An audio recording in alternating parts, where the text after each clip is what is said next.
Everybody, it's time to talk about a very serious topic, a difficult topic as well, but an important topic, which is fascism and how fascism currently has taken root in the United States of America.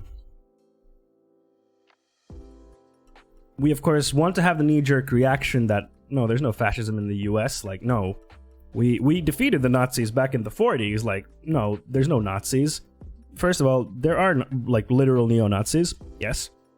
But fascism does exist in the US. And I'm going to make the case here using an essay called Ur-Fascism by Umberto Eco. Getting to this essay, so it is by Umberto Eco, who lived in, he's Italian, and he lived in Italy during Mussolini's reign. So he was a kid back then, and he grew up in the fascist state of Italy at the time, and he kind of saw what was happening there and how everything went down. And then he later wrote this essay called Ur-Fascism, in which he explains the basic concepts of fascism and how fascism works. And he starts the essay, so I'm going to give you like a brief summary of what is discussed in the essay. It's a good read. Like, it maybe took me like, if I wouldn't have taken notes, I would say like 20 to 30 minutes to read it. But since I was taking notes, it took me like an hour because I wanted to get like the gist of everything. It's not a long read. Highly recommended. But he starts off by talking about his experience as a child in fascist Italy, in Mussolini's Italy, and how he was inundated with fascist propaganda as a child. And then he moves on to talk about Nazism and Stalinism, and how Nazism is a form of fascism, Stalinism is not, but they were both totalitarian regimes. Though they had different features. So Nazism was strongly anti-Christian and neo-pagan, with the glorification of, like ancient artifacts and stuff like that. Whereas Stalinism was very heavily atheist and materialistic in its nature. But they were both totalitarian in their core.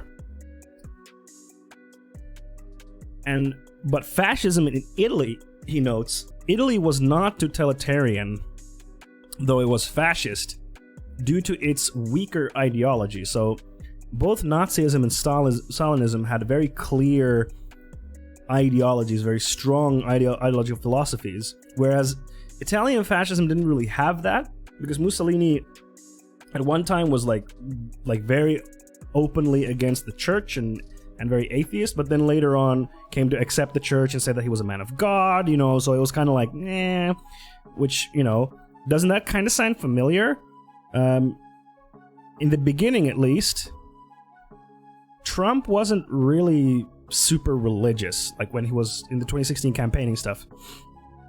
He wasn't really that religious, but now we've seen him be a lot more religious and play a lot more to the religious base within the US with his whole photo stunt, taking a picture with the Bible, and he talks a lot more about religion right now. But we can obviously see with Trump that he's not really religious. He's just using it as a populist way to appeal to a certain type of base within the US who are very religious, especially the evangelicals who are like ultra religious. Then Umberto Eco goes on to talk about how Italian fascism basically served as the archetype for fascism in Europe, because it was the first fascist state within Europe, and then from there we got Germany, the Balkans, Spain, etc., etc. There was a big wave of fascism within Europe after it happened in Italy, and Italy served as a archetype for all of this. That's probably the best way to go about it, to get the religious extremists on board. Oh, absolutely, yeah. And especially since that group has gotten more powerful, even though they are small, but they're very loud, but they're very powerful. Then Eco goes on to say that fascism doesn't really have a clear form. Like, we can't say that you have to have these exact things for it to be fascist, because fascism changes depending on where it is. So Nazism in Germany was a German version of fascism with a clear set of its own values. Franco's fascism in Spain was different to that. They say they shared similarities though. And Mussolini's Italy was different, and the Balkans were different, so fascism takes different forms. But we can see this in this part over here, with the 1, 2, 3, 4, and A, B, C, B, C, D, C, D, E, and D, E, F. So, let's assume that 1, 2, 3, and 4 are different groups, with characteristics A, B, C, B, C, D, etc. So, we can now see that group 1 and 2 have a lot of similarities because they share B and C, and 2 and 3 are similar, and 3 and 4 are very similar, right? Yes. We can also see that 1 and 3, 2 and 4 are also similar because they share one common feature. Even though 1 and 4 do not share any same characteristics, they are still similar because of the delineation from 1 to 4. Does that make sense? And this is kind of how fascism works in different countries. So in different countries, you will have fascism in different forms, and there can be similarities, or they can be very different, but they're still fascist. And that's what makes fascism so insidious. Then we get to probably the most interesting part of the essay, because Eco comes up with features of what he calls Ur-Fascism, so kind of an overarching fascism. And he describes these 14 features and what they are. And basically he says that only one of them is needed in a country for fascism to start growing. So I'll run you through these, and I will give you my thoughts on how the US maps out to these 14 features. So firstly, a cult of tradition. So this feature of fascism holds that the truth has once already been found in the past. Depending on which fascism you look at, it's a different truth from a different time. But this truth has once been found in the past, and we have to keep interpreting it. For the US, I would argue that this is the founders of the United States, the founding fathers, and the Constitution of the United States. I would argue that these are one of the truths in the US that have already been found. The Constitution was already laid out, and for fascists, they just need to look at this Constitution, and that needs to be interpreted over and over again.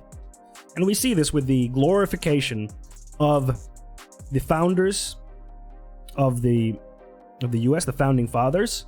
And some people have also talked about how the founding fathers in the US and the Constitution are kind of like a religion. So the founding fathers are the prophets, and the Constitution is the religious text, which is read. And I think it's kind of similar to this cult of tradition thing, where, you know, this truth has already been found and we just need to reinterpret it. I think this feature is very strong in the US, and especially for someone like Trump and the Republicans, they very heavily always cite the founding fathers, the Constitution, and they always they defer to that a lot. And if you challenge the Constitution or the founding fathers, it's one of the big sins in the US that you can do. Like try to limit gun laws, right? No, it's in the Constitution, the Second Amendment. The right to bear arms is there. This truth has been found already. It should not be changed. The founding fathers knew what they were doing. It should not be changed. Then next, the second feature is a rejection of modernism. So this, again, with different fascist states, it looks different. So for example, the The Nazis were very proud of their technological advances, but they rejected, any culturally modern standing points. And with the US, I think it once again goes back to the American Revolution, the founding of the US, like that era of, foraging into the unknown wilds of the Americas and taking our God-given lands, that kind of stuff.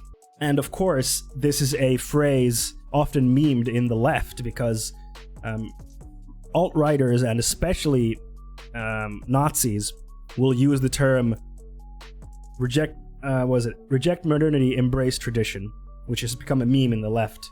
But that is a phrase that they very often use, and that is at the heart of fascist ideology, that new thing bad, old thing good, essentially. But not all new things are bad. Certain new things are bad.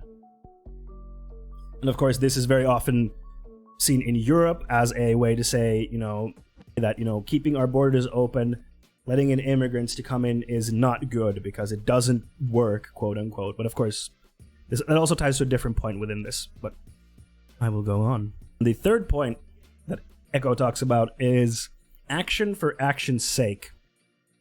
So it is good to always be doing something because men of action are powerful, but thinking is not good. Thinking is emasculating. Thinking is not desired. It is something that we should not revere. And I think in the US, where this can be seen in the Republicans and in Trump's actions, is the undermining of universities. How Trump so heavily criticizes, and the Republican Party and right-wing media, universities as being, left-wing breeding grounds where people are indoctrinated into left Marxist theories or whatever, which is silly, to say the least. And I think this is also seen in the way that Trump acts. He doesn't really care for experts, because he knows best, He will take the necessary action, where, appearing strong is better than thinking, pondering. No, we don't want that. Clem, he also skips protocol on many things. Many of executive actions cannot be done. Exactly, yeah, he also does that. He just, he does a lot of... He's done a bunch of executive actions, and he's like, this actually can't be done. Yes, that's true. Then we get to one of the clearest and best known features of... Oh, sorry, no. Next one is... Haha, I jumped the gun. Sorry. The fourth one is disagreement is treason. So Eco talks about how disagreeing with the establishment and with the party in power is paramount to treason. And I think a very good example of this in the US is kneeling during the national anthem, and how kneeling during the national anthem has become such a heated thing to do. Like if you are in a right-wing Republican state or city or whatever, and you kneel during the national anthem, you will get absolutely crucified, figuratively speaking, of course. But I mean, if we look at Colin Kaepernick and how Trump lambasted him for kneeling during the national anthem, and they were calling him a traitor and that he shouldn't have a job anymore because he kneeled during the national anthem. That is treason. Treason. This idea of disagreeing is treason is a very typical fascist feature where, dissent will not be tolerated. Because dissent, as the previous point also, is thinking. Thinking leads to challenging. Challenging is disagreement. Disagreement is treason. You see how these things, they mix together. These aren't all clearly separate things, these features that Eco lays out. But these things mix to create a specific type of fascism. each feature will look different for each country's fascism. Yeah, patriotism classes still scare me. Many students already have to say the pledge or else face punishment. Yeah, that is like, patriotism classes are really scary to me as well. Like, that is to me like an extremely clear case of fascism. And the whole like pledge of allegiance to the flag at school is so weird for Europeans. Like, that is really, really, really, really weird for us. Like, really weird. And the fact that you have to do it, otherwise there's punishment, is also kind of weird. Because wouldn't that be against the First Amendment? Like, wouldn't that be against the First Amendment to not say the Pledge of Allegiance to the flag as a child? Because the First Amendment is, freedom of speech. You don't have to say that. Right? I don't know. I'm not a legal expert in the US, so, Okay, then we get to one of the clearest points of fascism, which all of you will recognize very, very clearly. This is in pretty much every fascist regime, which is the fifth point in Eco's essay: the fear of difference and outsiders. So for fascists, there must always be an external group, an other, that can be blamed for the problems and for, what is happening in the world that is wrong. For the Nazis, it was the Jews. And it's a really good group for them because there are Jews on the outside, but also on the inside. So it was easy to kind of find enemies everywhere for Nazis. And for the Americans, under Trump, it's Mexicans and Muslims. Well, people of color and LGBTQIA plus folks, to some degree, yes, I would say, Clem. But for Trump specifically, I'm talking about Trump's fascism. I think it's Mexicans and Muslims that are clearly the other, because he has repeatedly used inflammatory language about Mexicans and Muslims. Mexicans are coming over the border. They're criminals. They're thugs. They're rapists. They're gang members. We need to build a wall to keep them out. He's literally building a wall to keep the Mexicans out. Like, it doesn't get really much more clearer than that, unless they start shooting them at the border, which...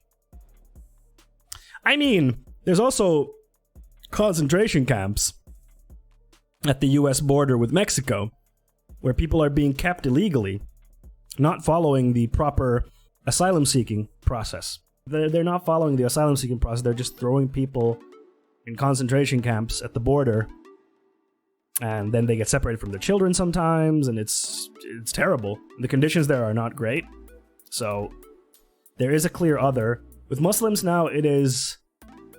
I think it's died down with Muslims to some degree, on Trump's side. I mean, not the general, not the general situation in the U.S. But I think Trump has focused more his rhetoric on the Mexicans because they're closer. With Muslims, especially with ISIS being dealt with, there isn't a clear Muslim enemy to point at. Where before it was, Al Qaeda, and then it was ISIS, but now there isn't a clear one with Muslims, so it's a bit harder to point at an enemy there. But with Mexicans, it's like, they're at our border, and they are to blame. The thing is that they don't understand who are Muslims, so it ends up just being brown people. Yeah, exactly. I mean, it ends up being brown people, yeah, because you're like, if you squint, Mexicans and Muslims kind of look the same. If they're far away and you're squinting, it's like, Moving on to the sixth point in Umberto Eco's features of Ur-Fascism. We're only down to like the halfway point, not even the halfway point, and you can already see how much stuff there is in the US. So the number 6 is an appeal to a frustrated middle class. I think this was very heavily there in Trump's 2016 campaign, where he was positioning himself as the outside man. He's not part of the elite who has been taking advantage of the middle class for years. He's there to shake up the system, drain the swamp. He's one of you people, which is weird because he's a millionaire. but he used that appeal to a frustrated middle class. I don't think he's been doing it as much now. But of course, I could be just not remembering that. But I think he doesn't do that as much now. But I think that is an easy thing to exploit, especially now with, at the late stage of capitalism that we are, where a lot of people have now lost their jobs due to COVID. People are working hard, but they're not getting a lot of money because, profits are rising, but people's pays are not. So there is a frustrated and alienated middle class, which can be exploited by fascists. The number 7 is an obsession with a plot. So for the Nazis, this was the plot that the Jews control the world, and for most big conspiracy theories, they will always boil down to the Jews. A lot of the big conspiracy theories boil down to it's the Jews, or the globalists, or the Zionists, which are just other words for the Jews. But in Trump's case, he doesn't really have one clear plot, but I feel he has a lot of smaller plots where he's like, they're trying to interfere with my governing with this whole Russia thing. The Russia thing is a hoax. It's a plot. China sent the virus here. It's China's fault. They sent it to us. They let it get out of hand. So Trump has a lot of these small plots like that people are conspiring against the US or him specifically that he plays into. He's trying to claim he can get more unemployment benefits by skipping the protocol for everyone. Yeah, he does do that.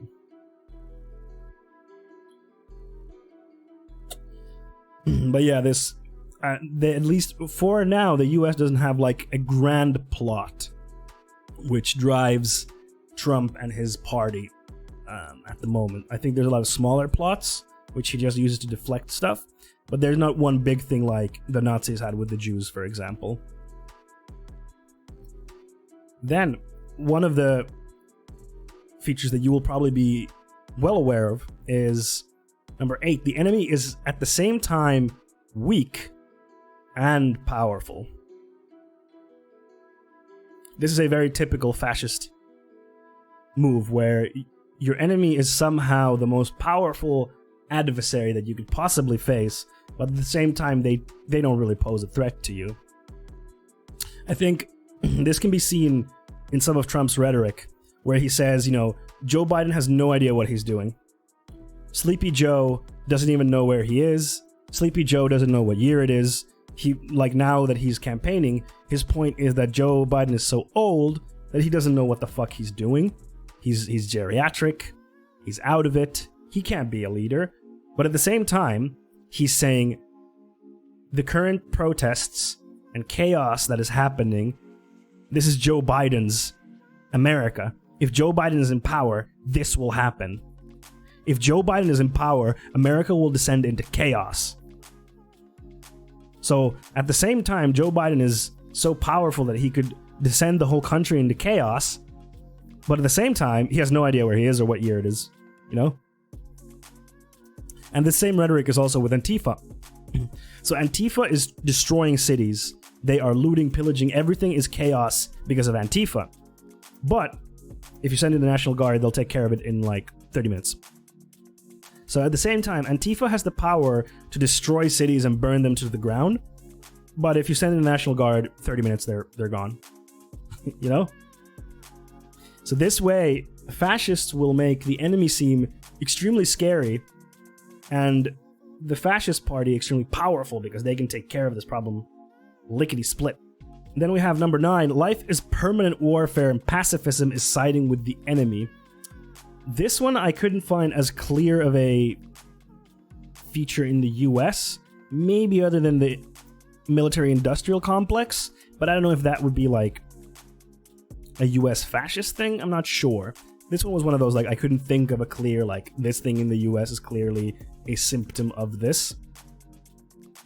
But this whole point that Eco makes is that in fascist states, war is the natural state that we are in, and we should try to be in war because it's good, and if you're pacifist, then you're with the enemy.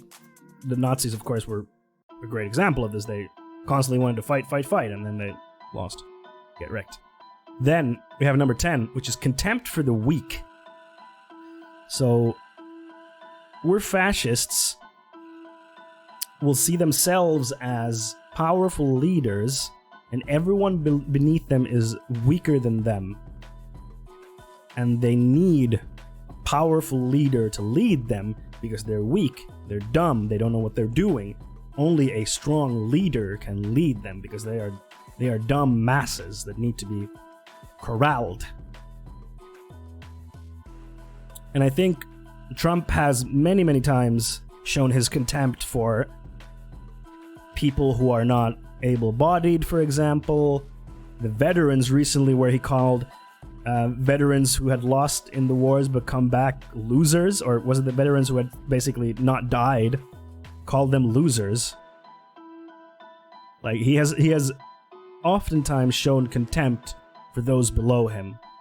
I think this is very strongly in the way that he acts. His contempt for the weak. Then we get to number 11, which is everybody is educated to be a hero. In other words, the cult of death. What this means is that death is venerated within the Ur-Fascist ideology. An honorable death is desirable. So if someone dies doing something great for the fascist state, that is a great death. And that is an honorable death that should be venerated. And that is why everyone is educated to be a hero, to take that chance to die an honorable death. I think in the US now, we have definitely seen that with people defending stores like Kyle Rittenhouse, who was 17, went above state line, or over state lines, to another state with an unregistered assault rifle, an illegal assault rifle that he had, and killed 2 people to protect other people's stores. I think this is a perfect example of everyone being educated to be a hero.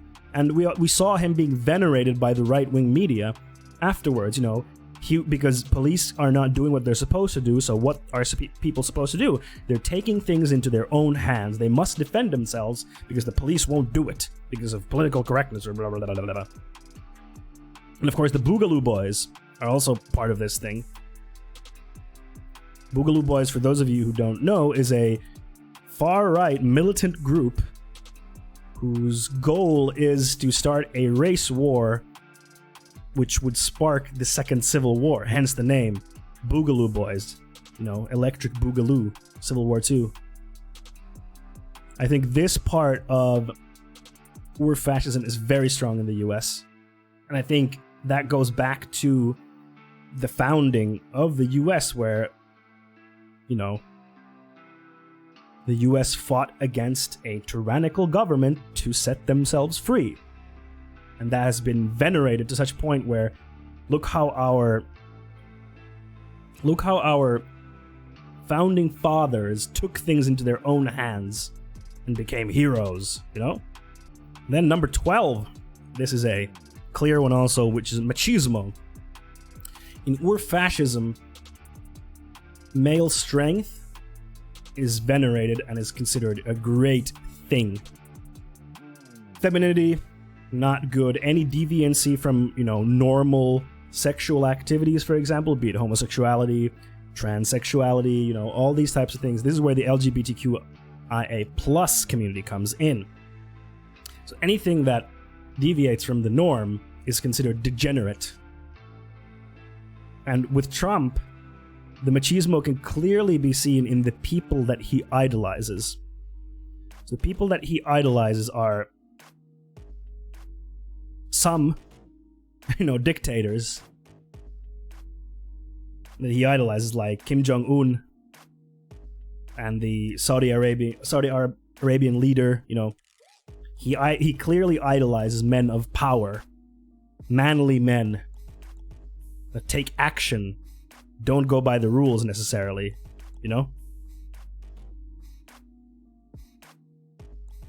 13 is also something that I don't currently see in the US that much, which is selective populism.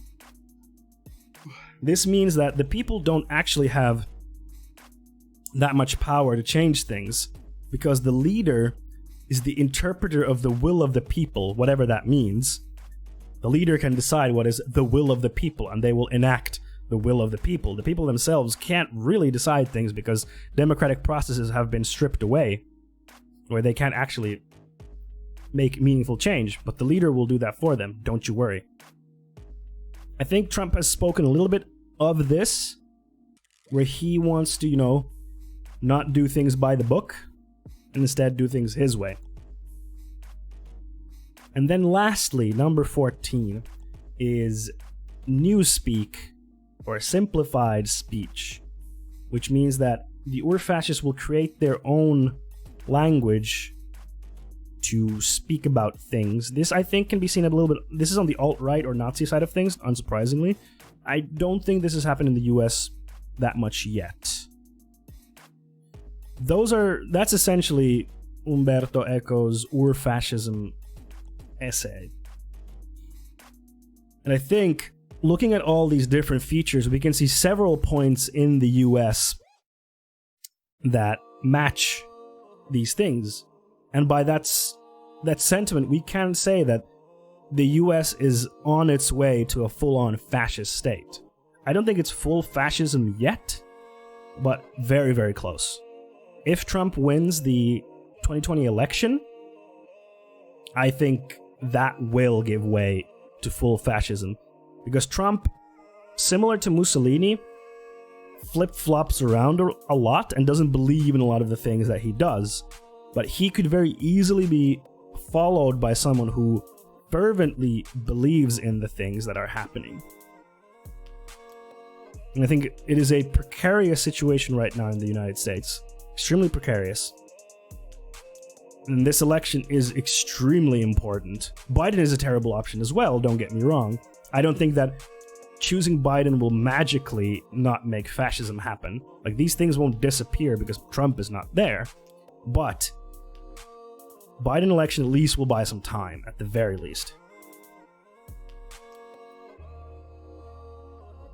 But yeah, what is the solution here? I honestly don't know what the solution here is, because there are a lot of people who have bought into this stuff. There are a lot of people in Trump's constituency who have bought into all of this. The election is happening in 2 months. Let's say Biden wins. What then? I honestly don't know. It's such a difficult situation to fix, especially when you have such a superpower like the US. How do you fix this stuff? The solution is guillotine, in my opinion. Yeah, but I am hesitant of that, Clem, because that's literally a civil war in a country like the US. Like, it's such a big country that a civil war would be insanely, would be crazy. And I don't know that the power that would rise from a situation like that would not also be authoritarian. That's why I don't know what the solution here is. The point of this talk that I wanted to make is to really shake people and say, hey, the situation in the US is serious. Fascism is already there. Fascism is already at the doorstep in the US, and it's gonna get full-blown if it's not stopped. I know many people don't want to see it that way, but that's the reality. And I think this essay is a great framework to show us that it is here, and it has gotten worse over the past 4 years under Trump, with literally unmarked federal officers are taking people into unmarked vans, with concentration camps. Of course, those didn't start under Trump, they started under Obama, but they were made worse during Trump, with a complete disregard for scientists, academics, with him idolizing men of power, and even he was talking at a rally recently how some people in, I forget which state he was in, it was there's good genes here, which of course is very scary kind of speech. So we need to come up with mechanisms as a global society to fight against fascism everywhere, because these things that I'm talking about here, they're not just the US. Like, of course, I wanted to bring out points specifically how the US maps here, but we can look at Europe, Asia, we can look at many countries and see the same things happening. So what do we do now? I don't know, but you need to be aware of this. And for people in the US, please vote. Do not vote for Trump. I don't care who else you vote for, but don't vote for Trump. And yeah, I don't know what else to say. Hey there, thanks a lot for watching this video. If you like it, please hit that thumbs up to give me a like for the video and subscribe for future videos. And if you have any questions, feel free to drop them in the comments below, or you can come visit my stream on Twitch. I stream every Monday, Wednesday, and Friday at 6 p.m. Central European Time, and I'll be answering any questions you got there and playing some games while we're at it. Okay, see you in the next video. Bye!